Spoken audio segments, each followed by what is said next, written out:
नमस्कार दोस्तों, कल्पना कीजिए आपकी दादी की आत्मा आज भी आपके घर लौट आई है, लेकिन वो प्यासी है, भूखी है और आपकी एक छोटी सी क्रिया से उन्हें शांति मिल सकती है। क्या आप जानते हैं कि हर साल आश्विन मास में आने वाला पितृपक्ष सिर्फ 16 दिन का त्योहार नहीं, बल्कि हमारे पूर्वजों से एक अनकहा वादा है। आज के इस वीडियो में हम खोलेंगे पितृपक्ष का वो रहस्य जो शास्त्रों में छुपा है। तर्पण क्यों करते हैं पितरों के लिए, और देवताओं को अर्पण क्यों? अगर आप हिंदू धर्म के रहस्यों के शौकीन हैं, तो ये वीडियो अंत तक देखना मत भूलना। लाइक, सब्सक्राइब और बेल आइकन दबाएं। चलिए शुरू करते हैं। सबसे पहले समझते हैं पितृपक्ष क्या है। शास्त्रों के अनुसार भाद्रपद शुक्ल पूर्णिमा के बाद शुरू होने वाला ये 16 दिवसीय काल हमारे पूर्वजों पितरों के लिए समर्पित है।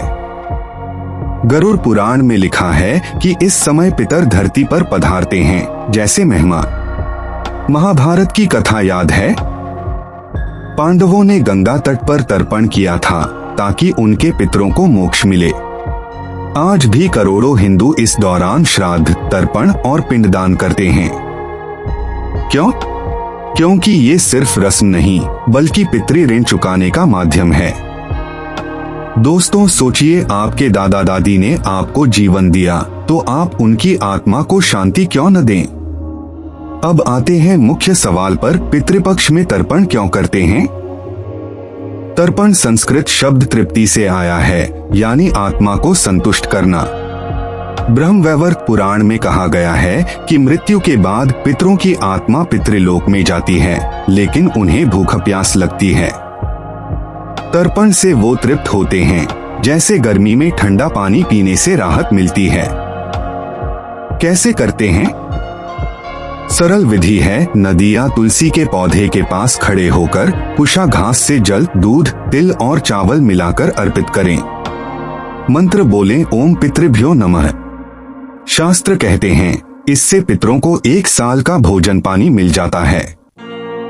एक कथा सुनिए, एक गरीब ब्राह्मण ने तर्पण किया तो उसके पितरों ने स्वप्न में आकर कहा, बेटा तेरी वजह से हमें मोक्ष मिला। ये सिर्फ विश्वास नहीं, वैज्ञानिक दृष्टि से भी ये हमें परिवार की जड़ों से जोड़ता है, तनाव कम करता है। दोस्तों, अगर आपने कभी महसूस किया हो कि जीवन में बाधाएं आ रही हैं, तो शायद पितृ दोष है। तर्पण से मुक्ति मिलती है। गरुड़ पुराण के अनुसार 3 पीढ़ी तक ये करें तो वंश वृद्धि होती है। अब एक और रहस्य, देवताओं के लिए अर्पण क्यों, पितरों के लिए तर्पण क्यों? शास्त्रों में साफ फर्क है।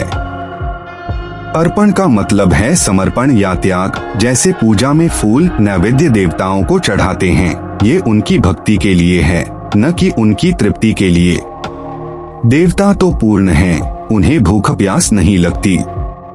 लेकिन पितर, वो अमर नहीं, उनकी आत्मा तृषित होती है। कोरा और पुराणों से पता चला तर्पण पितरों को तृप्त करता है, जबकि अर्पण देवताओं को प्रसन्न। उदाहरण लीजिए, शिवरात्रि पर भांग अर्पित करते हैं, लेकिन पितृपक्ष में जल तर्पण। ये फर्क समझना जरूरी, वरना रस्म अधूरी रह जाती है। चलिए अब शास्त्रों के गर्भ में उतरते हैं। गरुड़ पुराण मृत्यु और पितृलोक का विश्वकोश कहता है, पितृपक्ष में तर्पण न करने से पितर रोते हैं और वंश नाश होता है।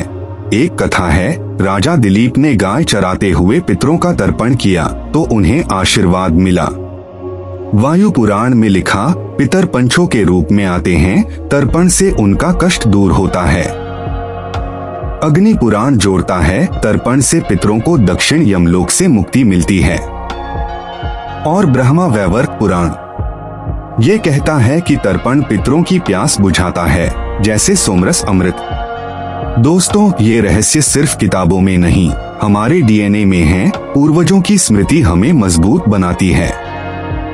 क्या आपने कभी महसूस किया, दादाजी की कहानी सुनकर मन शांत हो जाता है? यही तर्पण का जादू है।